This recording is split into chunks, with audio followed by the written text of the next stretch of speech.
오늘 여러분과 함께 나눌 갈라디아서 4장 12절에서 20절의 말씀은 우리들에게 그 참된 영적 스승을 분별하는 법, 영적 리더를 분별하는 법에 관한 그런 이야기입니다. 본의 아니게 간증과 이어지는 내용인데 제가 참 훌륭한 리더다 이런 내용이겠죠. 갈라디아의 그리스도인들은 그 치명적인 실수를 범했습니다. 그 치명적인 실수는 잘못된 영적 스승을 선택했다는 것입니다. 영적 스승을 잘못 선택했다는 것, 그것이 갈라디아 성도들의 치명적인 그 실패였습니다. 그 살아가면서 이제 만나게 되는 만남 중에 중요한 만남들이 있습니다. 네 가지가 중요한데, 첫째는 이제 부모를 잘 만나는 거죠. 그죠? 근데 이건 우리가 선택할 수가 없어요. 이미 정해진 거예요. 그래서 우리에게 주신 부모님들을 사랑하고 존경하면서 이렇게 살아야 합니다. 이걸 바꿀 수가 없으니까. 근데 두 번째 만남은 친구들과의 만남입니다. 좋은 친구를 만나야 되죠. 그래서 교회는 그 좋은 친구들을 사귈 수 있는 그런 공간, 또 좋은 친구들을 이렇게 만들어주는 그런 공간이 되어야 할 필요가 있습니다. 우리가 결국 이제 아이들은 자라면서 유아 때는 부모님에게 이제 완전히 의존하지만 커가면서는 친구들을 더 많이 의지하고 친구들의 생각에 더 많이 귀를 기울이거든요. 그래서 이제 초등학교를 들어가면 아이들이 점점점 부모로부터 분리되어 가는 시기가 생기게 돼요. 어쩔 수 없어요. 우리가 끝까지 통제하고 아이들을 붙잡아 놓을 수가 없어요. 그러면 이제 좋은 친구를 교회가 만들어주지 않으면 아이들이 영적으로 자라난다는 것은 사실 불가능한 일이 되죠. 그래서 좋은 친구를 만나는 거, 이거 굉장히 중요한 일입니다. 그리고 세 번째는 이제 여러분 잘 아시겠지만 좋은 배우자를 만나는 것입니다. 사람들 만나서 이렇게 만나다 보면 차라리 결혼 안 했으면 더 좋았겠다 이런 커플들이 있잖아요. 정말 좋은 배우자를 만나는 것은 우리 인생을 행복하게 하고 올바른 방향으로 이렇게 가기 위한 또 정말 하나님 나라를 살기 위해서는 좋은 배우자를 만나는 것만큼 중요한 일은 없습니다. 그렇다고 다 결혼을 해야 된다 이런 뜻으로 얘기 드리는 건 아니에요. 하나님의 부르심을 따라서 좋은 배우자를 만나야 되는 사람, 결혼해야 되는 사람 좋은 배우자를 만나는 것, 또 결혼하지 않을 사람들은 좋은 공동체 안에서 또 살아가는 것, 이것이 전 중요하다고 생각해요. 근데 사람들이 이제 간과하는 것 한 가지가 바로 좋은 리더를 만나는 것입니다. 그 좋은 리더에 대한 필요를 사람들이 잘 못 느껴요. 근데 성공적인 인생을 살아갔던 사람들의 대부분은 인생의 결정적인 순간에 좋은 영적 스승이나 멘토를 만났다는 것입니다. 저도 제 인생을 이렇게 돌아보면 제가 대학 시절 박영덕 목사님을 만나지 못했다면 제 인생은 되게 이상해졌을 것 같아요. 저는 아마도 운동권이 됐거나 아니면 찌질이가 됐거나 둘 중에 하나였을 것 같아요. 감옥에 갔거나 아니면 아주 찌질하게 그냥 이렇게 돈 많이 벌기 위해서 살고 있는 그런 모습들. 그러면서도 이제 교회는 버릴 수가 없었으니까 어떤 종교적인 그런 형식주의에 빠져서 살아가게 됐을 것 같거든요. 근데 제 인생에는 저는 정말 지금 이제 시간이 지나고 저도 나이를 먹으면서 박영돈 목사님과 생각이 다른 부분들도 생겼지만, 그렇지만 제 스승으로서의 그분의 존재는 정말 너무나도 크고 또 제 인생을 복되게 만들어 주신 분이라서 늘 감사한 마음이 제게 있습니다. 영적 스승을 잘못 선택하면 이거는 뭐 인생이 망가지는 것뿐만 아니라 패가 망신 하게 됩니다. 그 대표적인 사례들이 바로 이단에 속하게 된 사람들이라고 할 수 있습니다. 1978년 11월 18일 남아메리카 가이아나 존스타운에서 집단 자살 사건이 있었습니다. 자그마치 909명이 청산가리를 청산가리를 탄 음료를 마시고 함께 자살한 사건이었습니다. 근데 이것이 자살이냐 학살이냐에 대해서는 말이 많았는데, 왜냐하면 그들이 자살할 때 무장을 한 경비들이 주변에서 지키고 있었기 때문에 자살이 강요되었다고 그렇게 얘기되고 있습니다. 이들은 이제 복음보다도 사회주의적 이념에 따라서 공산주의 체제처럼 이렇게 살다가 사람들이 학대당하고 또 이 교주는 왕처럼 군림하고 이러했기 때문에 불만을 가진 사람들이 나타나게 됐고 고발이 이루어지고 그랬거든요. 그래서 이제 경찰들이 와서 이걸 해체하려고 했을 때 그걸 낌새를 차린 이 교주가 불러 모아놓고 청산가리를 다 먹였던 것입니다. 자식들에게 먼저 먹이고 그리고 자신들은 또 죽어가는 그런 일들이 있었습니다. 슬프죠. 예, 또 가슴 아프고 엽기적입니다. 비슷한 사례를 최근 우리나라에서도 찾을 수 있습니다. 경기도 과천의 은혜로 교회라는 교회에서 신옥주라는 사람이 오는 종말을 대비해야 한다고 말하면서 신도들 420명을 데리고 피지 섬으로 이주했습니다. 그곳이 이제 종말을 피할 수 있는 마지막 섬이라고 세뇌를 시켰어요. 하루에 11시간씩 노동을 시키고 하루에 14시간을 노동했답니다. 하루에 14시간 노동을 시키고 하루에 5시간에서 6시간 동안 신옥주의 설교를 들었습니다. 또 이 사람들의 교리는 신옥주만 성경을 제대로 해석할 수 있다. 이렇게 믿어서 신옥주의 말만 들었습니다. 그리고 설교가 끝나고 나면 모든 사람들을 다 이제 420명이 다 이제 두 줄씩 세 줄씩 이렇게 둘러 앉아가지고 정화 작업을 했다고 합니다. 정화 작업. 그 정화 작업이 뭐냐 하면 그동안 자기가 잘못했던 걸 이렇게 막 고백을 하면 이제 패는 거예요. 예. 사람 주변에 있는 사람, 목사가 먼저 때리고 총무가 때리고 그 주변 사람들이 이 사람을 때리는 거예요. 그 때리는 거 맞으면서 감사합니다. 고맙습니다. 그런 일들이 30분씩 매일 밤마다 이어졌다고 합니다. 그래서 결국 그 신옥주는 결국 이제 구속이 되었습니다. 그들의 말로는 신옥주는 죄가 없고 유일한 구원자라고 이렇게 주장합니다. 그리고 피지에서 이제 사람이 죽을 때 귀신이 나가기 때문에 살아있을 때 귀신이 나가면 육체가 영생한다. 그냥 육체로 영생한다는 그런 교리를 믿었습니다. 그리고 설교를 들어보면 집을 나올 때는 반드시 돈을 많이 가지고 와야 된다고. 하나님 나라를 위해서 돈을 써야 된다고 한 푼이라도 더 갖고 오라고 이렇게 하는 설교를 들을 수 있습니다.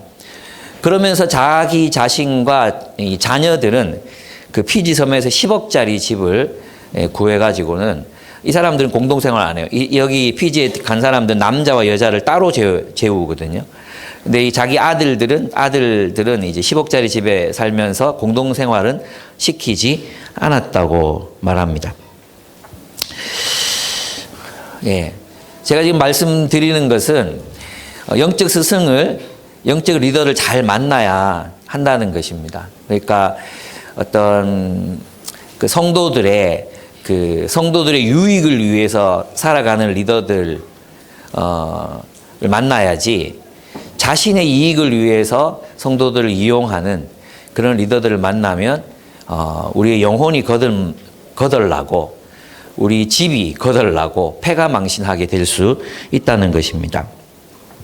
차라리 신천지, 하나님의 교회 이런 것들은 확실한 이단이잖아요. 그리고 어떤 그들의 가르침이 어느 정도는 이제 알려져 있기 때문에 쉬워요. 그냥 분간하기 쉬워요. 그리고 조금 이상하다 싶으면 물어보면 그 비유나 이런 게 이제 다 공개되어 있잖아요. 그렇기 때문에 어느 정도 이제 발견하기가 쉽습니다. 그런데 문제는 뭐냐 하면 교회 안에 들어와 있는 거짓 교사와 거짓 선지자들입니다. 요사이는 스스로를 정통이라고 부르지만 알고 보면 성경적이고 또 사도적인 가르침을 벗어난 그런 교회들이 많이 있습니다. 그래서 이걸 잘 분별해야 합니다. 차라리 지금 정통교회 안에 들어와 있는 이 거짓 교사들보다는 갈라디아에 들어와 있었던 이 거짓 교사들은 귀여워 보일 정도입니다. 상당히 귀엽다. 이단치고는 상당히 귀엽다. 이렇게 평가할 수 있을 정도로 오늘날 한국 교회 안에 들어와 있는 이 이단적 가르침, 거짓 교사들의 가르침은 굉장히 위험합니다. 그러니까 그만큼 우리 시대에는 이 분별력이 필요하다는 것입니다. 영적 분별력을 가지고 신앙생활을 해야 합니다. 분별력을 잃어버리면 우리의 영혼이 탈탈 털리게 됩니다. 또한 이 말은 무엇이냐 하면 우리가 깨어 경각심을 가지지 않으면 우리 자신 또한 누군가의 리더잖아요. 우리 자신이 누군가의 영적 리더예요. 그렇죠? 그래서 우리 자신이 애써 노력하지 않으면 우리도 거짓 교사가 될 수 있다는 거예요. 나도 모르게 거짓 교사가 될 수 있다는 것입니다.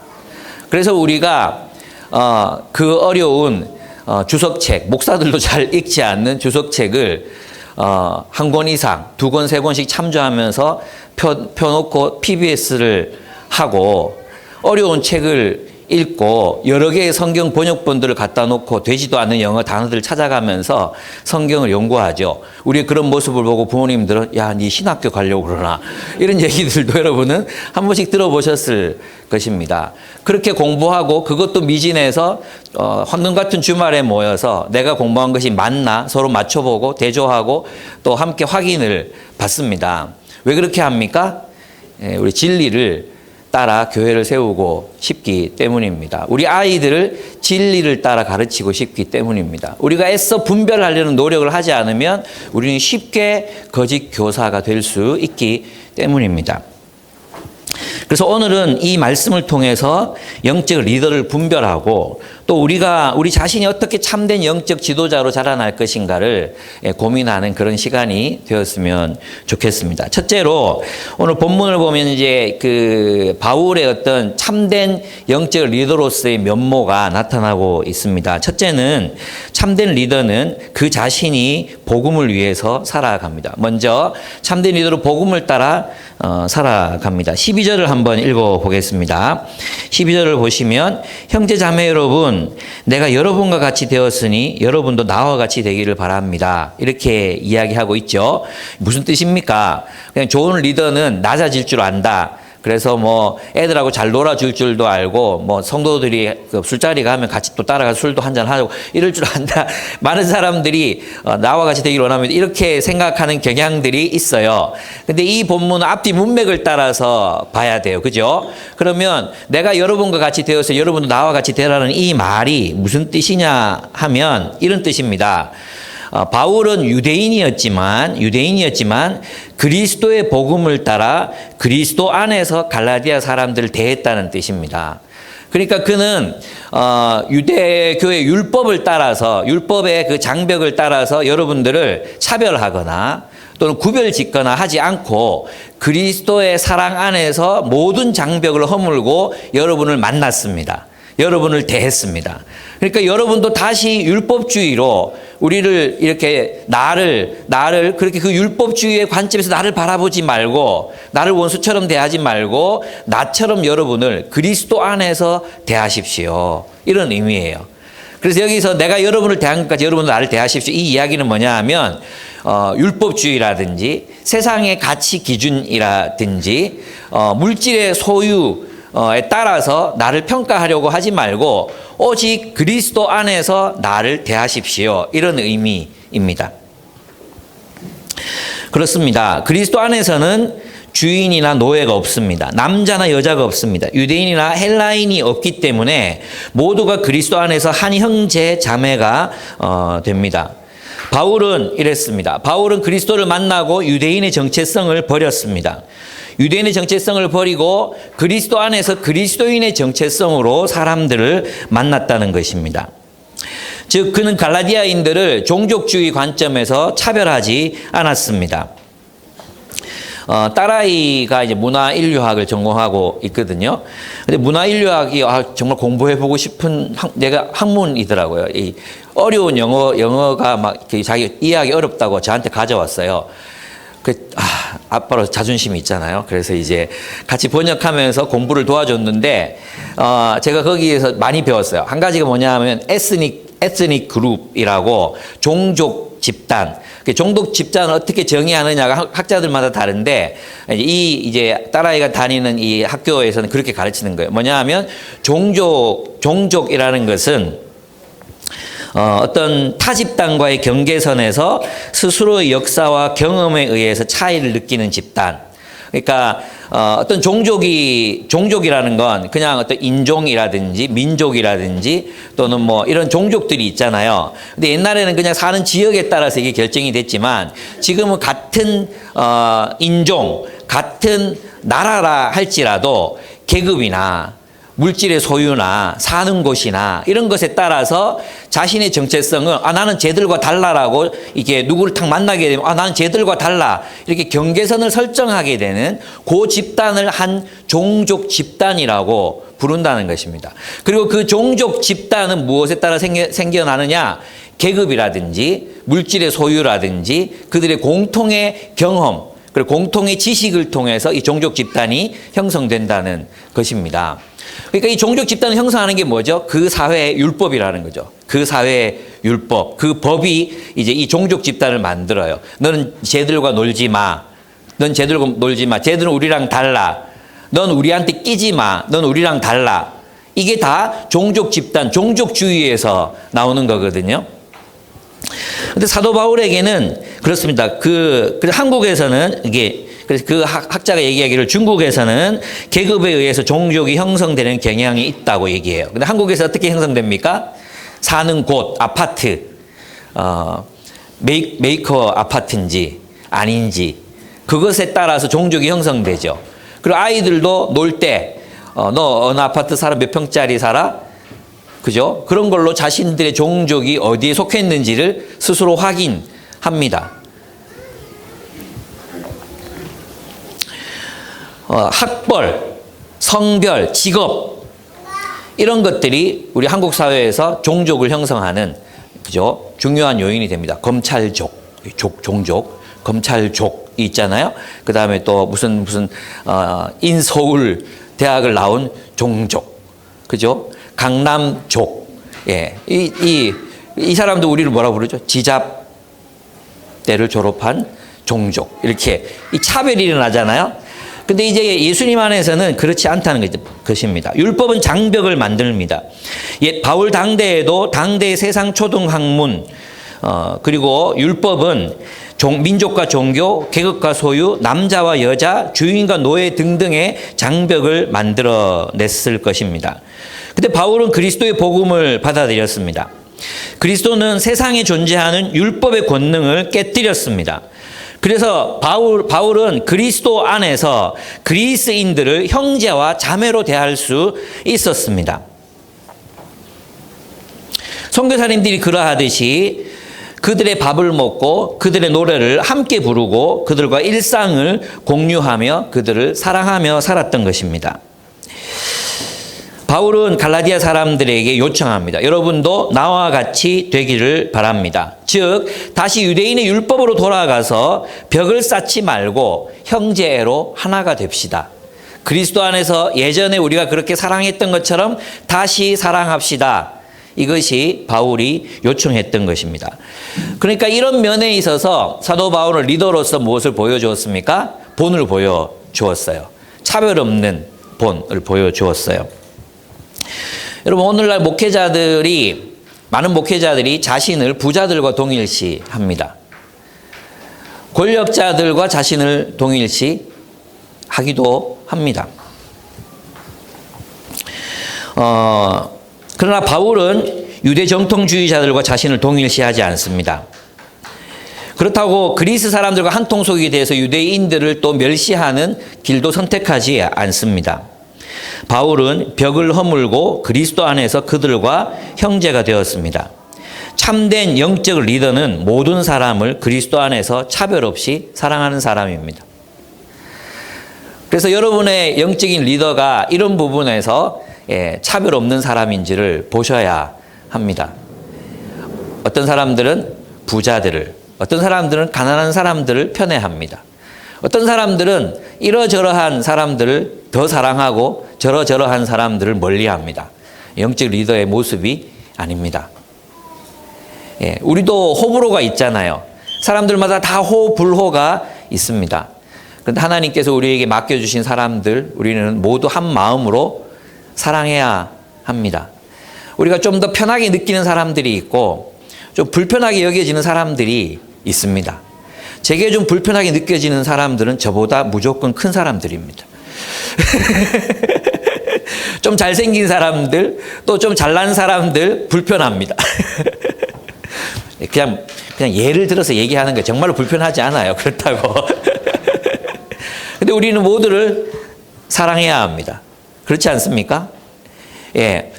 나 자신의 출신이나 나 자신이 어떤 계급에 속해 있다고 해서 그 사람들을 더 편하게 느끼고 다른 계급에 있는 사람들을 불편하게 느낀다면 그것은 그리스도의 마음이 아닙니다. 그렇죠? 우리는 모두를 사랑해야 합니다. 가난하게 산 사람들은 부유한 사람을 보면 불편할 수 있습니다. 또 정말 건강한 부모 밑에서 산 사람들은 또 좀 거친 사람들을 보면 또 불편할 수 있습니다. 그렇죠? 예, 그런데 그리스도 안에서 우리는 서로를 모두가 사랑해야 한다는 것입니다. 내가 편한 사람, 내가 좋아하는 사람, 또 내가 만나면 유쾌한 사람, 그런 사람들만 우리 주변에 있다면 우리는 영적 지도자로서는 자격이 떨어지는 것입니다. 우리 모두를 사랑할 수 있어야 되고 바울은 그런 면에서 본을 보였습니다. 두 번째로 참된 리더는 육체의 연약함을 통해서도 복음을 증거합니다. 13절에 보면은 그리고 여러분이 아시는 바와 같이 내가 여러분에게 처음으로 복음을 전하게 된 것은 내 육체가 병든 것이 그 계기가 되었습니다. 이렇게 얘기해요. 놀랍죠? 예. 바울이 병들었어요. 육체가 병들었어요. 병들었는데 그것이 계기가 되어 복음이 전파되었다는 것입니다. 갈라디아에 이르렀을 때 바울은 많이 아팠습니다. 그가 아팠던 이유는 아무도 모릅니다. 바울이 그것이 정확하게 무엇인지 설명하지 않기 때문입니다. 어떤 사람들은 이제 여기서 너희들의 눈이라도 빼어 주었으리라 이 이야기에서 안질 때문이었을 것이라고 하기도 하고 또 어떤 이들은 이 당시 이 지역에 말라리아가 굉장히 많았기 때문에 말라리아 때문에 그의 몰골이 아주 흉악하게 되었을 것이다. 그렇게 이야기하기도 합니다. 또 어떤 사람들은 로마에서 받은 고문 때문에 그의 몸이 아주 흉측해졌을 것이라고 그렇게 이야기하기도 합니다.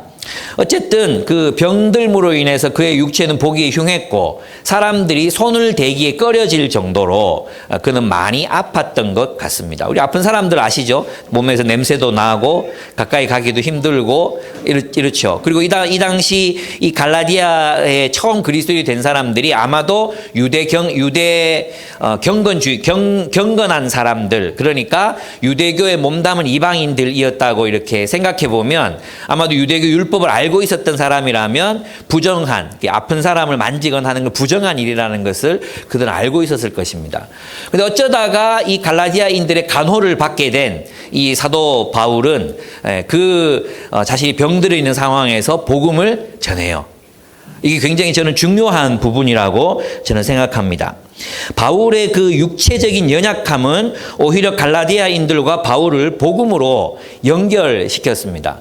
우리는 생각하죠. 리더는 완벽해야 된다고 생각하고 멋져야 된다고 생각합니다. 그리고 우리가 뭔가 매력적인 외모, 매력적인 어떤 육체적인 조건을 갖추어야, 그죠? 학벌이라든지 이런 것들을 갖추어야 복음이 멋있게 전파될 거라고 그렇게 생각합니다. 놀랍게도 바울은 자기가 굉장히 연약해져 있을 때, 아무것도 아닐 때, 힘이 없을 때, 그리고 사람들이 보기에도 꺼려질 만큼의 외모를 가진 병듦, 그 병든 육체를 가지고 있을 때 오히려 그는 복음을 전할 수 있었다는 것입니다. 아마도 갈라디아인들은 바울을 돌보다가 바울에게서 복음을 들었을 것입니다. 당대의 상황을 한번 상상을 해보면 바울이 이렇게 아팠다면 이제 옷도 갈아입혀야 되고 뭐 이런 상황들이 상상이 가시죠. 저는 이런 모습을 한번 상상해 봤어요. 바울이 아팠어요. 옷을 갈아입히는데 등을 이렇게 돌렸는데 채찍에 맞은 흉터들이 그 막 갈라진 그 흉터들이 다 보이는 거예요. 아마 갈라디아인들 굉장히 놀랐을 거예요. 아니 바울, 당신은 로마 시민권자가 아닙니까? 로마 시민권자에게 채찍질을 할 수 있습니까? 왜 이렇게 온몸이 다 찢어진 흉터로 가득 차 있습니까? 돌에 맞아서 찍힌 흉터들도 가지고 있었잖아요. 이 상처는 뭡니까? 온몸이 상한 데가 없네요. 온 곳이 그냥 다 흉터예요. 어떻게 된 일입니까? 물었을 거예요. 그때 아마 바울은 내가 그리스도로 인하여 고난을 당했습니다. 그리스도가 누굽니까? 예수님이십니다. 그분이 죽음을 이기고 부활하셨지요. 그분이 왜 메시아이신지를 알려드릴까요? 아마도 이러한 대화들이 오고 가고 난 뒤에 그들은 예수를 믿게 되었을 것입니다. 아마도 바울은 그 흉터들이 그리스도를 전하다가 생긴 영광의 상처들이라고 대답했을 것이고 그런 식으로 복음은 전파되었습니다. 한 몇 년 전 일입니다. 한 몇 년 전에 한 형제에게서 이런 이야기를 들었던 적이 있습니다. 그 형제가 저에게 이렇게 말했어요. 저는 목사님이 멋진 분이었으면 좋겠어요. 저는 순간 얼음이 됐습니다. 그게 무슨 뜻인지 정말 떨리는 목소리로 그게 무슨 뜻인데 그렇게 물으니까 왜 멋진 목사님들이 있잖아요. 좀 그런 거 있잖아요. 이렇게 얘기하는 거예요. 저는 절망감이 들었습니다. 여러분 아시겠지만 저는 멋질 수 없는 사람이거든요. 멋질 수 없는 조건, 키도 작죠, 외모도 뭐 그렇게 훌륭하지 않습니다. 외모를 보면 사람들이 자꾸 고창석 닮았다고 얘기하고 내면으로 보면 참 찌질하고 못났어요. 제 마음도 그렇게 넓지 못해요. 근데 그런 걸 요구하니까 막 절망감이 드는 거예요. 그래서 제가 말했어요. 목회자는 본문으로 승부를 거는 사람이야. 핵심은 내가 하나님의 말씀을 바르게 해석해서 전하고 내가 전한 말씀대로 내가 살아가고 있느냐.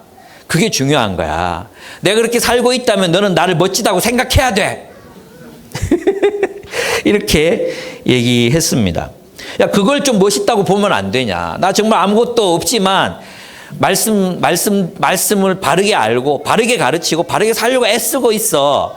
그걸 좀 멋지다고 봐줄 수 없어?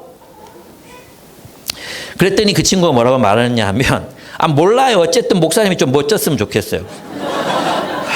그래가지고 그냥 하고 싶었어요. 근데 우리는 웃지만 사람들은 사실 멋진 외모, 목소리, 학벌, 그리고 멋진 미소와 유머, 그리고 쇼맨십을 가진 지도자를 갖기를 원합니다. 오죽하면 자기들 영어 못 알아들으면서 목사를 뽑을 때 외국어 가능자를 뽑겠습니까? 외국어로 설교 가능자.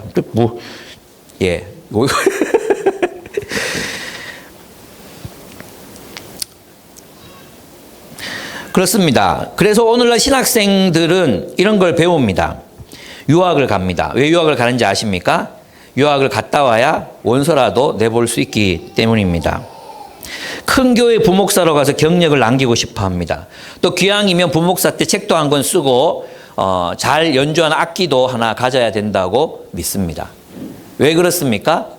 성도들이 요구했기 때문입니다. 성도들이 그걸 요구해요. 뭘? 육체적으로 잘남, 육체적으로 멋짐, 멋진 학벌, 멋진 경력, 멋진 외모, 멋진 목소리. 그래서 한때 서울에 있는 큰 S모 교회 오모 목사를 보면서 사람들이 그렇게 얘기했습니다. 목회자가 될 수 있는 모든 걸 갖추었다. 키, 외모, 목소리, 쇼맨십, 음성. 근데 제가 볼 때는 결정적인 한 가지를 갖추지 못했는데 성경을 보는 눈이 없어요.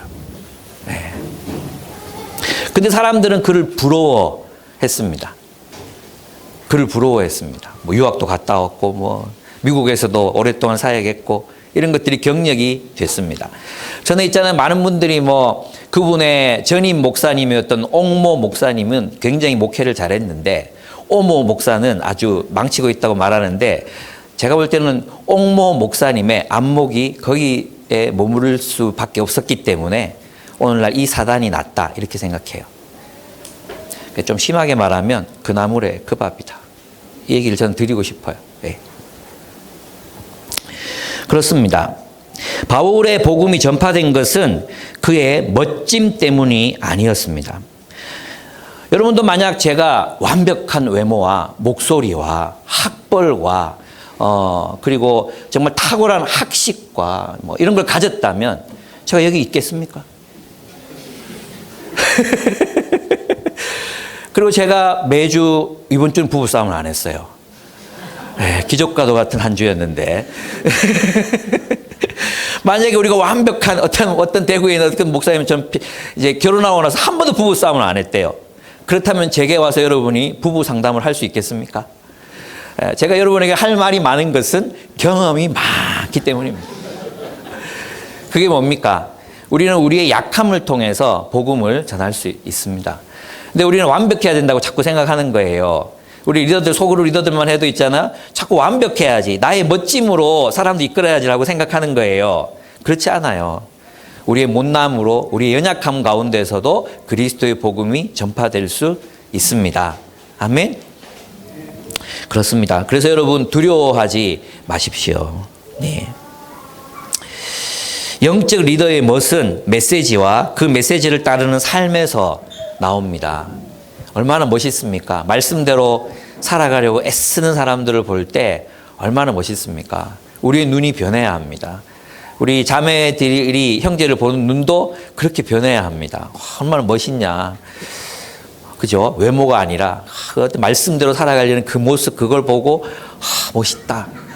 멋있다. 이게 느껴지는 사람들. 그래서 여러분 다 그런 사람들과 결혼하셨잖아요. 그죠? 그래서 멋지지 않다고 지금 여러분 물을 수 있거나 그런 게 아니에요. 왜 당신은 공유처럼 되지 못하냐고 얘기하시면 안 돼요. 왜 당신은 공유처럼 못 사냐고, 그렇게 멋지지 않냐고 얘기하시면 안 돼요. 다 고개를 가로젓는 자매들이 많아요. 공유 싫어하는 사람도 많구나. 공감대가 형성이 돼요. 저는 고창석이 좋아요. 세 번째로, 참된 리더의 가르침은 사랑의 열매를 맺습니다. 14절에서 15절을 보면 연약한 중에 전했던 바울의 복음은 그들 안에서 열매를 맺었어요. 그래서 그들은 육체적인 결함이 있는 바울을 하나님의 천사요 예수 그리스도처럼 영접했습니다. 참 이제 냄새나고 찢겨지고 몰골이 왜소하고 사회적으로 볼품없는 거지 같은 사람, 또 입는 옷도 뭐 얼마나 좋은 옷 입고 다녔겠어요. 그러지 못했을 거 아니에요. 그랬는데 그들은 바울을 누구처럼? 하나님의 천사처럼, 그리고 또 예수 그리스도처럼 대했다고, 그렇게 영접했다고 말하고 있습니다. 저는 이 본문이 너무너무 정말로 좋습니다. 이것이 무엇입니까? 이것이 복음의 열매입니다.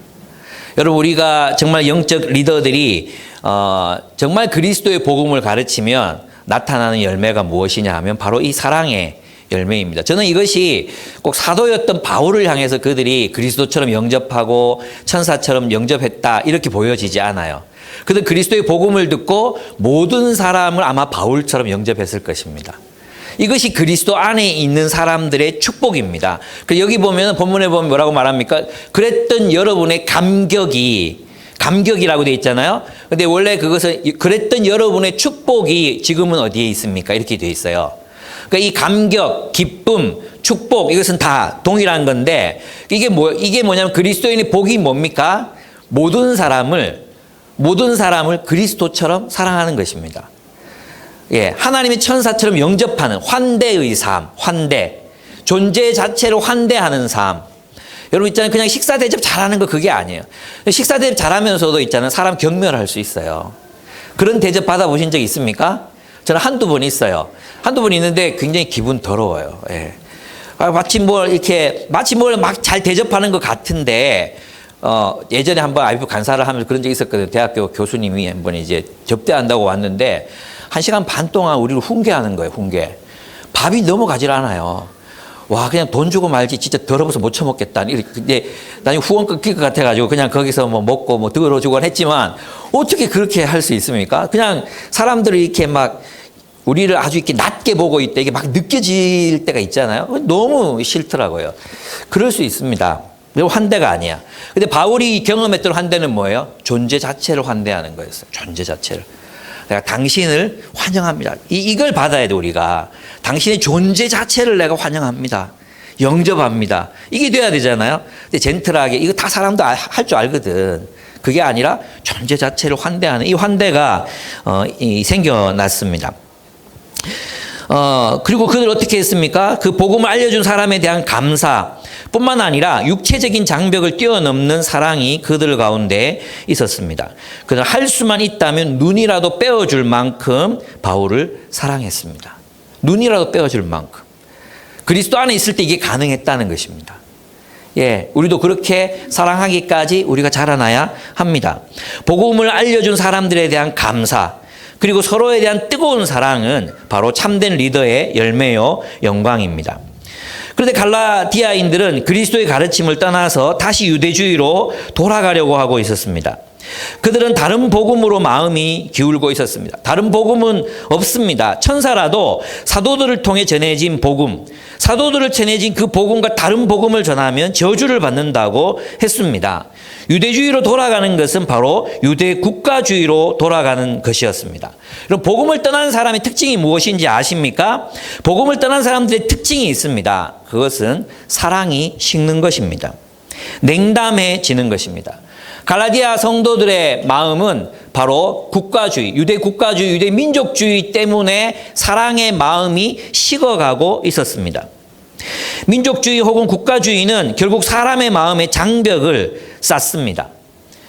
만약에 어떤 사람들이 이렇게 혐오를 부추기고 또 사랑이 식어가게 하는 메시지를 전한다면 그는 가짜, 거짓 교사입니다. 2016년에 정광훈 씨는 어떤 한 집회에서 강연을 통해서 전라도 사람들을 빨갱이라고 몰아붙였습니다. 정광훈을 따르는 사람들의 마음에는 다른 사상을 가진 사람들을 향한 긍휼의 마음이 없습니다. 증오와 혐오, 차별의 마음만이 가득합니다. 그들은 가짜 뉴스에 현혹당해 있습니다. 심지어 이런 주장도 그들은 믿는 것 같아요. 정광훈은 바울 자신조차도 내가 그때 몸 밖에 있었는지 몸 안에 있었는지 잘 모르겠는데 내가 그런 사람 안다. 자기라고 얘기 안 했어요. 내가 그걸 경험했다. 3000층 올라가서 하나님 직접 대면했다. 이런 얘기 바울조차도 이렇게 자유롭게 못했어요.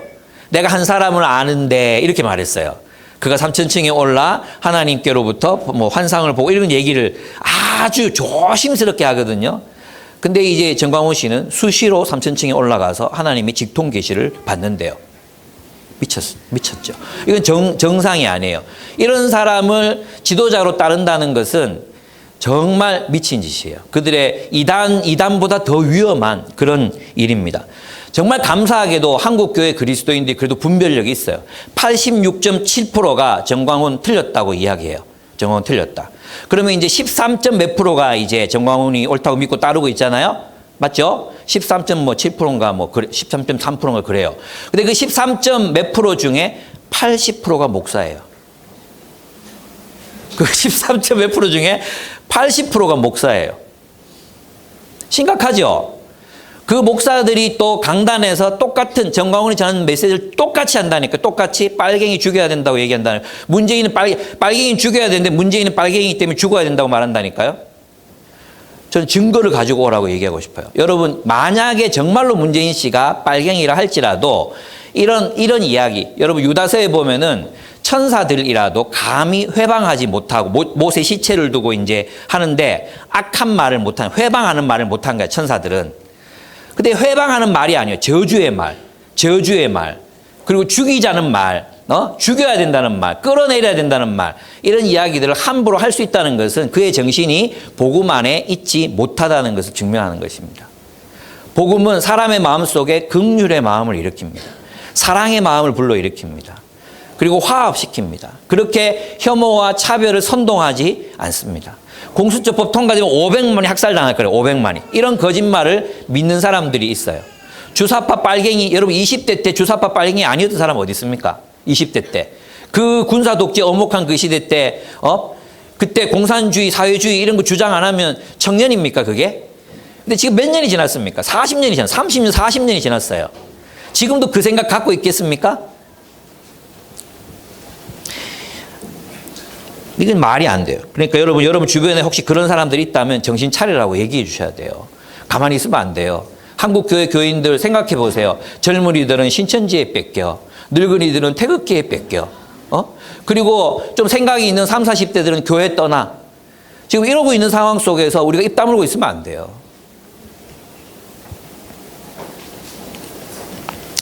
그렇습니다. 가짜 뉴스가 가짜 복음이 되어 사람들의 마음을 사로잡을 때 사라지는 것은 사랑입니다. 사랑. 우리의 복음은 사랑의 열매를 맺습니다. 그래서 어떤 사람이 복음을 떠났다는 걸 어떻게 알 수 있냐 하면 사람들에 대해서 마음이 냉담해져요. 예. 사람들에 대해서 마음이 냉담해지고 차가워지거든요. 그걸 보면 알 수 있어요. 우리의 복음은 사랑의 열매를 맺지 혐오와 분열 그리고 폭력을 불러일으키는 메시지는 복음이 아닙니다. 네 번째, 참된 리더는 관계가 깨어지더라도 진실을 말합니다. 참된 리더는 진리를 말합니다. 그 진리가 어쩌면 그동안 맺어왔던 관계를 깨뜨릴 수도 있습니다. 바울이 그리스도의 복음을 갈라디아 성도들에게 전했을 때 그들은 바울을 사랑한 것이 아니라 미워했습니다. 한때 복음 안에서 그렇게 사랑했던 갈라디아인들의 마음이 거짓 교사들 때문에 냉담해진 것입니다. 여러분, 거짓 선생들이 하는 일은 뭐냐 하면 자기를 따르게 하려고 사람들에게 열심을 내요. 관심을 가지는 거예요. 그리고 진실을 말하는 지도자들로부터 그들을 떼어 놓습니다. 여러분, 그러면 이제 한번 퀴즈. 이 사람들, 유대주의자들은 자기들이 틀렸다는 걸 알면서 이렇게 했을까요? 자기들이 옳다고 믿고 있었을까요? 옳다고 믿었죠. 그리고 그들이 갈라디아 성도들에게 대한 열심, 그 사랑, 막 열심히 막 가르쳐 주고, 막 사랑해 주고, 막 뭐 갖다 주고 그랬을 거 아니에요. 그죠? 그 사랑은 진심이었을까요? 가짜였을까요? 진심이었죠. 어쩌면 그 갈라디아 성도들이 느끼기에 유대주의자들의 관심과 사랑은 바울의 그것을 능가한다고 느꼈을 것입니다. 오늘 많은 젊은이들이 신천지나 하나님의 교회에 빠지게 되는 이유가 바로 거기에 있습니다. 그들의 열정적인 사랑 때문입니다. 여러분, 우리가 알아야 합니다. 나에게 잘해주고 나에게 열심을 내고 또 나에게 집중해 준다고 해서 그것이 올바른 사랑이 아니라는 것을 분별할 수 있어야 됩니다. 우리는 그들의 사랑이 복음 진리에서 나온 것인지 아닌지를 분별해야 합니다. 진리에 바탕하지 않는 사랑은 사랑이 아닙니다. 중요한 것은 진리입니다. 우리를 사도적인 가르침과 사도적인 공동체들로부터 떼어놓는 가르침, 즉 신약 성경으로부터 떼어놓는 모든 가르침은 성경적이지 않습니다. 그것을 우리 분별해야 합니다. 누군가의 가르침이 사도적 가르침, 신약 성경의 가르침으로부터 떠났다면 우리는 그들이 우리를 얼마나 사랑하든 그들이 우리를 위해서 무엇을 해주었든 그들의 말을 따르면 안 됩니다. 사기꾼들은 참 선합니다. 사기꾼들은 참 선해요. 선하지 않은데 어떻게 사기를 치겠어요? 처음부터 악인인 것처럼 나타나면 누가 그들을 믿겠어요? 선해요. 심지어는요, 자기가 말하는 걸 정말 진짜 그 사람 사랑해서 한다고 믿어요. 믿기까지 해요. 그래서 사기꾼은 사기꾼이에요. 그들은 바울이 떠나고 난 뒤 자신들에게 잘 대해주는 유대주의자들에게 마음을 빼앗겼습니다. 분별력을 잃어버린 그들은 진정한 리더인 바울을 원수처럼 대합니다. 영적인 리더는 이런 일을 겪습니다. 우리는 사랑을 하되 어떤 사랑을 해야 합니까? 분별력 있는 사랑을 해야 합니다. 우리는 사랑을 받아들이되 분별력 있는 사랑을 받아들여야 합니다. 분별력을 잃어버린 사랑, 분별을 잃어버린 사랑, 진리를 잃어버린 사랑이 아닙니다. 그것은 집착입니다. 그것은 탐욕입니다. 그리고 그것은 변태적인 것입니다. 우리는 진리 안에서 사랑해야 돼요. 그래서 사람들의 사랑을 판단할 때, 평가할 때 우리는 그 사랑이 진리로부터 발생한 것인지를 물어야 합니다. 그렇지 않은 모든 사랑은요, 우리를 지배하거나, 오늘 본문에처럼 우리를 지배하려고 하거나, 우리를 소유하려고 하거나, 또는 우리를 착취하려고 하는 사랑일 경우가 대부분입니다. 그래서 여러분, 우리는 그런 사람을 분별해야 될 책임이 우리에게 있어요. 속았습니다. 속기 전에 분별해야 합니다. 그래서 혹시 혼자라도 이걸 분별하기 어렵잖아요. 그래서 우리 공동체가 함께 있는 거예요. 여러분이 마음에 조금이라도 의심이 들잖아요. 그러면 질문해야 돼요. 주기도문 아시죠? 우리를 악에서부터 구하옵시고, 그게 원래는 뭐예요? 악인들에게서 우리를 구하옵시고예요. 악인들에게서. 예, 악은 아주 멋지게 우리에게 나타나고 진실인 것처럼 모습을 꾸미고 우리에게 나타납니다. 분별할 줄 알아야 돼요. 예. 그래서 여러분, 진리를 말하는 사람 밀어내지 마십시오. 여러분에게 진실을 말하는 사람, 아프지만 조금 싫지만 끌어안으시고 그들의 말을 들으셔야 합니다. 여러분, 잘해주는 사람 말 듣고 나한테 좀 까칠하다고, 나한테 좀 싫은 소리 했다고 밀어내고 그러면 성장이 일어나지 않습니다. 다섯 번째, 참된 리더는 선한 것을 분별하고 가르칩니다. 이 본문을 보면요, 좀 약간 오해하게 돼 있어요. 17절에 보면 위에서 내가 말한 사람들이 여러분에게 열심을 내는 것은 좋은 뜻으로 하는 것이 아니라 여러분을 내게 떼어놓아서 여러분으로 하여금 자기네들 열심히 따르려고 하는 것입니다. 이 좋은 뜻. 마치 이제 17절만 보면 이 좋은 뜻이 좋은 동기처럼 보여요. 그죠? 좋은 동기. 선한 동기로 했다면 이렇게 보여요. 그죠? 근데 그들은 선한 동기가 아니라 악한 동기로 했습니다. 그러면 자기들이 이익을 위해서 했다는 거잖아요. 근데 이 유대주의자들은 사실은 이 자기들이 전하는 이 복음이 그들에게 유익하다고 믿고 했거든요. 그래서 이 좋은 뜻은 좋은 동기로 해석하기는 어려워요. 그 다음에 18절에 보시면 만약에 이 좋은 뜻을 좋은 동기로 해석하게 되면 어떻게 되냐 하면, 그런데 그들이 좋은 동기로 여러분에게 열심히 낸다면 그것은 내가 여러분과 함께 있을 때뿐 아니라 언제든지 좋은 일입니다. 이렇게 되잖아요.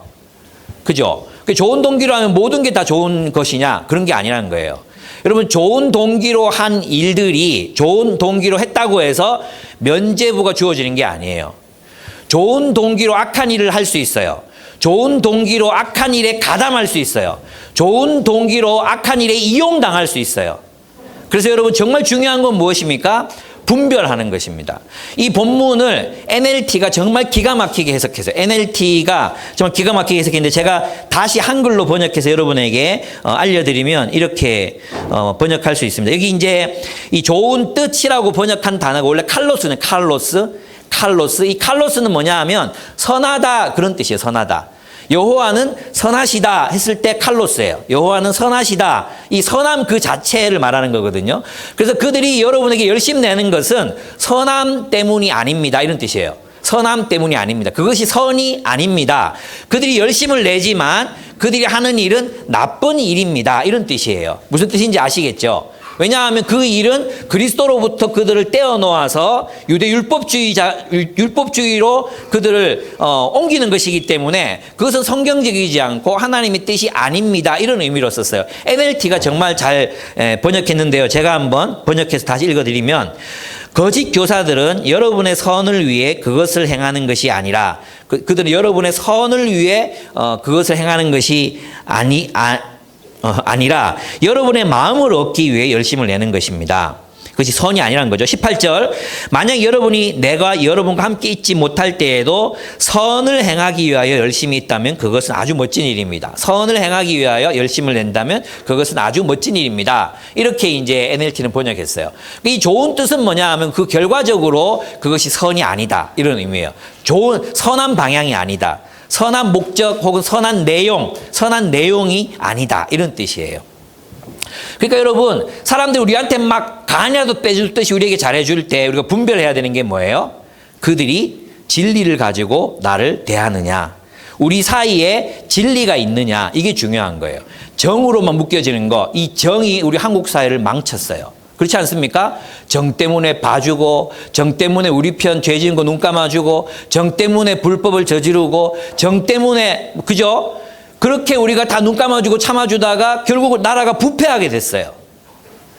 우리가 정말로 이제 찾아야 되는 게 뭐죠? 분별력이에요. 진리를 분별하는 눈. 이것을 우리가 찾아야 돼. 예. 진리가 결여된 사랑은 사랑이 아닙니다.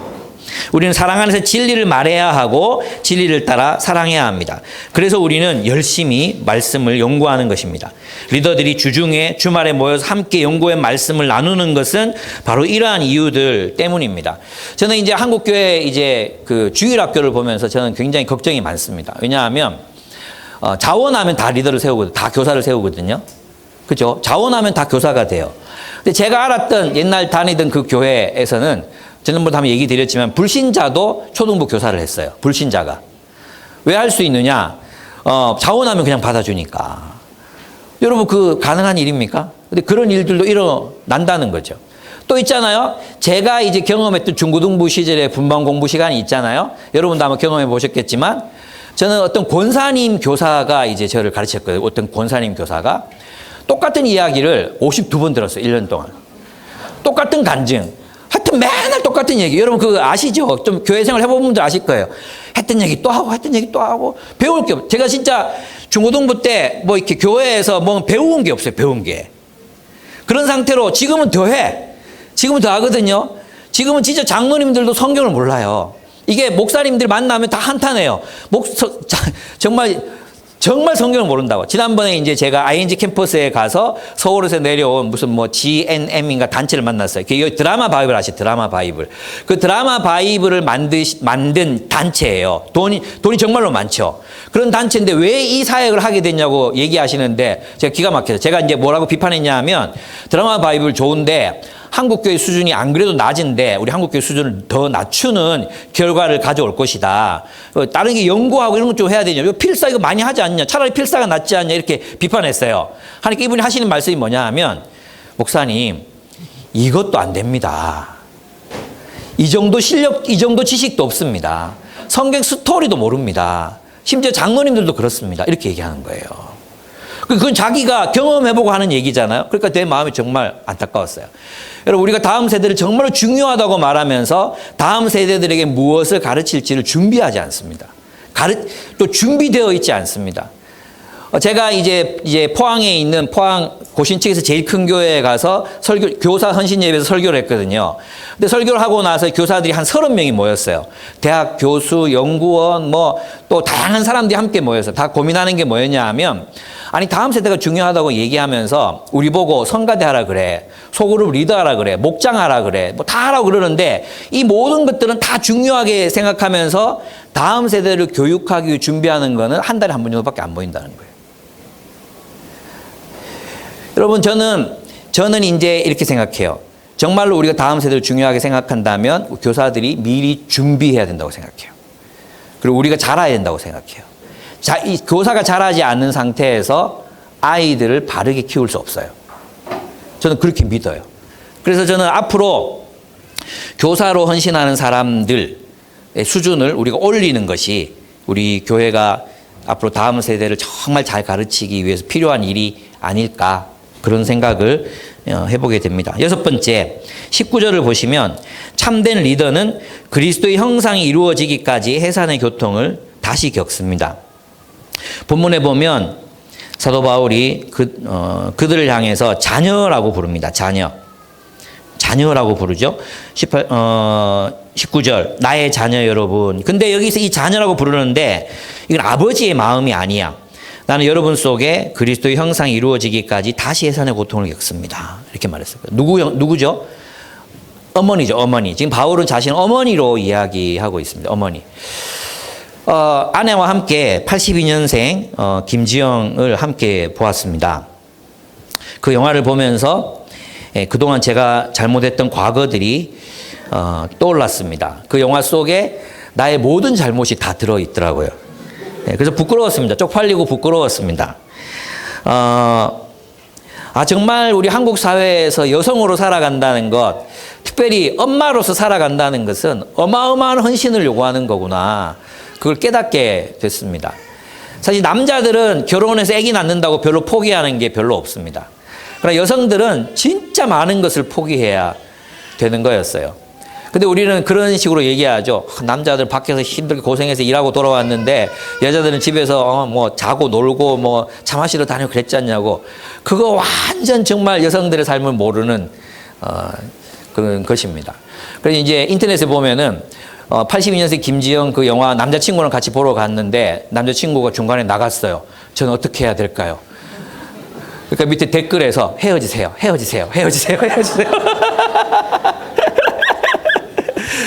정말 여성의 삶은 남자들이 아무리 뭐 힘들게 살았어도 엄마로 사는 것보다는 힘들지 않잖아요. 근데 참 남자들의 이기심이 그걸 못 보게 해서 저도 그랬던 것 같아요. 전 다 키우고 나서 이런 얘기하기 정말 좀 쪽팔리고 미안하지만 여러분 형제들이 이제 정말 잘 해주셔야 됩니다. 예. 그렇습니다. 사람들의 마음은 그 진리가 아닌 것으로 쉽게 기울어요. 진리가 아닌 것으로 쉽게 그 마음이 기웁니다. 그러니까 뭐 해야 돼요? 끊임없이 어머니의 마음을 가지고 가르쳐야 돼요. 또 가르치고 또 가르치고 또 가르치고. 그게 리더예요. 때로 힘들죠. 싫은 소리 누가 하고 싶습니까? 예. 싫은 소리 하기 싫어요. 외제차 타고 불 지른다 이런 얘기 하기 싫어요. 저도. 그 뭐 제가 뭐 성격이 뭐 그래서 그런 줄 아십니까? 그런 얘기 하기 싫어요. 아파트 투기 목적으로 사면 안 된다. 프리미엄 붙여서 팔기 위해서 사면 안 된다. 그런 얘기 하기 싫어요. 또 관계가 나빠지잖아요. 거기 이 안에 그런 사람들이 있는데, 예? 있잖아요. 근데 저는 해야 돼요. 목회자니까. 저는 목사거든요. 그리고 저는 성경의 메시지로 전하는 멋진 목사거든요. 저는 할 거예요. 근데 지금은 외제차도 많이 싸졌으니까 괜찮아요. 외제차 많이 싸졌어요. 중고 이런 거 타고 와도 불 안 질러. 여러분이 뭐 예쁘게 생각하는 뭐 미니 이런 건 괜찮아요. 봐줄 수 있어요. 예. 근데 제가 말하는 게 이제 6천만 원 넘어가고 막 7천만 원 넘어가고 이런 거 있잖아요. 뭐 진짜 말도 안 되는 그런 거 살 형편이 있는 사람도 없잖아, 솔직히. 근데 뭘 그런 걸 가지고 그 자극받고 그러지 마세요. 네. 그렇습니다. 해산의 고통을 겪는다. 끊임없이 리더는 가르쳐야 돼요. 그러니까 여러분 히브리어로 이제 교육하다는 게 저는 아내에게 배웠는데 어그러지고 삐끄러진 것을 꺾어서 바르게 잡는다는 이런 뜻이래요. 여러분 왜 뭔가 이렇게 막 어그러져 있을 때 그걸 바르게 또 막 비틀어 가지고 다시 바르게 잡는 거, 이게 교육이래요. 교육. 우리가 세상에 살면서 이렇게 삐끄러지잖아요. 계속 남성성도 삐뚤어지고 여성성도 삐끄러지고 또 우리 안에 인격도 삐끄러지고 또 이 갈라디아 교인들을 보시면 처음에 정말 얼마나 잘 시작했습니까? 막 눈에라도 빼어주었을 때 그리스도 안에서 얼마나 잘 시작했습니까? 그래도 어떻게 끝났어요? 끝날 수 있습니까? 유대주의로 끝날 수도 있어요. 다시 세상으로 돌아갈 수도 있어요. 이 가능성을 우리가 생각해야 돼요. 그래서 있잖아요. 우리 형제 자매들을 보면서 정말 이제 해산하는 수고, 엄마의 마음, 그 마음으로 성도들을 돌봐야 되는 거죠. 또 가르치고 또 가르치고. 엄마들 있잖아요. 자식들한테 왜 잔소리하죠? 남의 자식들한테는 그렇게 안 하잖아요. 남의 자식들한테는 뭐 남의 자식 뭘 하지? 그 말 안 하잖아요. 근데 왜 해요? 왜 자꾸 잔소리해요? 내 새끼니까. 예. 제게도 그런 마음이 있다는 걸 여러분 알아주셨으면 좋겠어요. 제게 그런 마음이 있어요. 여러분이 정말로 저와 여러분이 진짜 하나님의 백성답게 하나님의 뜻대로 살아가기를 원하는 마음이 제 안에 있어요. 제가 무슨 목회를 해서 제가 무슨 사익을 취했습니까? 떼돈을 벌었습니까? 제가 뭐 했습니까? 제가 있잖아요. 간사 3년, 또 교회 뭐 담임 목회하면서 4, 5년 월급도 못 받고 이랬어요. 월급 못 받고. 그리고 처음에 뭐 70만 원, 80만 원 정해놓고 그것도 못 받고 한 50까지 있어요. 50까지. 50까지도 저는 제대로 된 급여를 받지 못했어요. 왜 그렇게 그런 제가 여러분한테 무슨 욕심이 있어가지고 여러분을 제가 어떻게 하겠습니까? 여러분 저 믿으십니까? 안 믿으십니까? 저 좀 믿어주세요. 예. 전 멋진 리더예요. 예. 우리의 작업은 해산의 수고를 감당해야 하는 것입니다. 해산의 수고로 사람들이 말씀으로 거듭나게 됩니다. 예. 한 인간을 인간답게 키우는 것, 그건 쉬운 일이 아닙니다. 마지막으로 있잖아요. 저는 여기서 탁 끝내면 멋지잖아요. 근데 바울이 뭐라고 얘기하느냐면요. 나는 여러분이 일을 어떻게 하면 좋을지 당황하고 있습니다. 고객님 당황하셨습니까? 지금 이 바울이 미안합니다. 예. 이 부분 미안합니다. 예. 바울이 굉장히 당황하고 있습니다. 왜 당황합니까? 사랑하기 때문입니다. 사랑하기 때문에 잘못된 선택을 하는 갈라디아인들이 마음이 힘들어집니다. 어조가 격해집니다. 미간이 올라가고 손도 떨리죠. 냉정하기가 힘듭니다. 왜요? 사랑하기 때문입니다. 영적 리더는 냉혈한이 아닙니다. 자식이 망가지는데 어떻게 침착할 수 있습니까? 예? 자식이 망가지는데 침착할 수 있는 사람이 있습니까? 예. 안 당해보면 몰라요. 예. 망가진 것도 아니었지만, 막 그럴 때 얼마나 무너지는지 아십니까? 바울은 격정적으로 이 본문을 쓰고 있습니다. 그의 이 글에는 분노와 걱정과 사랑과 안타까움과 당황스러움이 고스란히 담겨 있습니다. 저는 이것이 리더의 마음이라고 생각합니다. 여러분, 제가 여러분에게 한 번씩 야, 누구누구 잘 살고 있더냐 이렇게 물을 때 있죠. 야, 누구 잘 살고 있더냐 이렇게 물을 때가 있습니다. 그렇게 물을 때는 밥 잘 먹고 잘 자고 잘 살고 있더냐를 묻는 게 아닙니다. 그가 말씀대로 살고 있더냐, 주를 위해 고난받는 삶을 살고 있더냐, 사랑하기 위해 살고 있더냐, 사람들 향한 마음으로 아파하며 살고 있더냐, 불의한 세상에서 정의롭게 살아보려고 애를 쓰고 있더냐, 그걸 묻는 것입니다. 왜 잘 지내던데요? 뭐 불신자랑 막 교제하고 결혼하려고 해도 뭐 잘 지내더냐, 잘 지내던데요? 이렇게 말하는 리더들은 나한테 맞을 줄 알아요. 큐티도 안 하고 PBS도 안 해오고 기도도 안 하고 그런데 비둥비둥 살만 찌고 잘 지내던데요? 이렇게 말하면 안 돼요. 제가 그걸 묻는 게 아니에요. 제가 누가 잘 지내고 있더냐 이렇게 묻는 것은 그가 하나님 말씀 따라 고난받고 있더냐, 그가 누구 때문에 마음이 아파서 수척해져 있더냐, 그가 하나님 나라를 구하기 때문에 번민하고 고뇌하고 갈등하더냐, 세상이 하나님이 다스리지 않는 것 같기 때문에 힘들어하고 어려워하고 그 답을 찾기 위해서 애쓰고 있더냐, 그가 이 땅에서 일어나는 문제들에 대해서 답을 찾기 위해 고전들을 찾고 책을 읽고 있더냐, 그걸 묻는 것입니다. 그래서 앞으로 여러분의 관점이 제가 여러분에게 잘 지내고 있습니까? 이렇게 물을 때는 뭘 얘기하시는지 아시겠죠? 근데 그렇게 잘 지내지 못할 때 영적 리더의 마음은 아픕니다. 당황스럽습니다. 어떻게 해야 될지 모르겠습니다. 정말 불안해집니다. 저는 제가 리더로서 그런 쿨함이 좀 없다는 생각이 들었어요. 쿨함이 없다. 나는 쉽게 잘 흥분하고 마음이 아프고 막 그럴 때가 많거든요. 아프기도 하고 분노도 일어나고 막 이럴 때가 많거든요.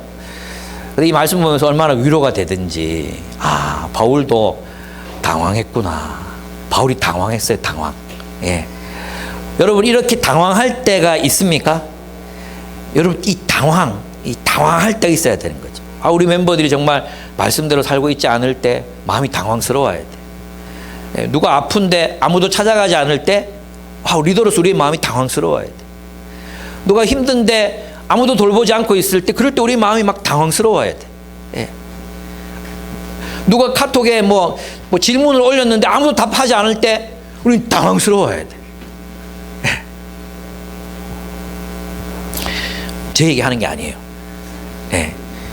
여러분, 이렇게 그래서 한번 정리를 하겠습니다.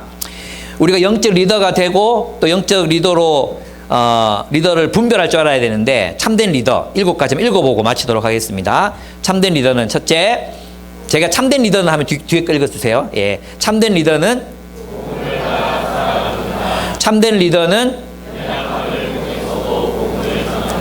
참된 리더의 가르침은 참된 리더는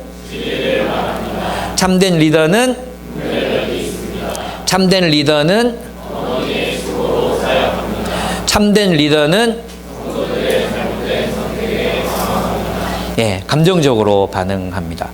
여러분, 그래서 오늘 우리 바울의 모습을 통해서 우리 자신이 영적 리더를 분별하고 뿐만 아니라 우리 자신이 영적 리더로 성장해 갔으면 좋겠습니다. 사실 이러한 마음들을 리더로 살아보지 않은 사람들은 알 수 없는 거거든요. 여러분, 이 마음이 무엇인지, 이 감정적이고 격정적인 이 토로, 이 당황스러움, 그리고 이 어떤 화남, 이게 어떤 것인지를 우리 모두가 알게 되었으면 좋겠습니다. 여러분, 우리 좋은 리더로 성장하고 자라납시다. 우리 함께 기도하겠습니다. 우리 다 같이 일어나서 함께 찬양 한 곡만 드리고 또 한번 기도하고 마치겠습니다.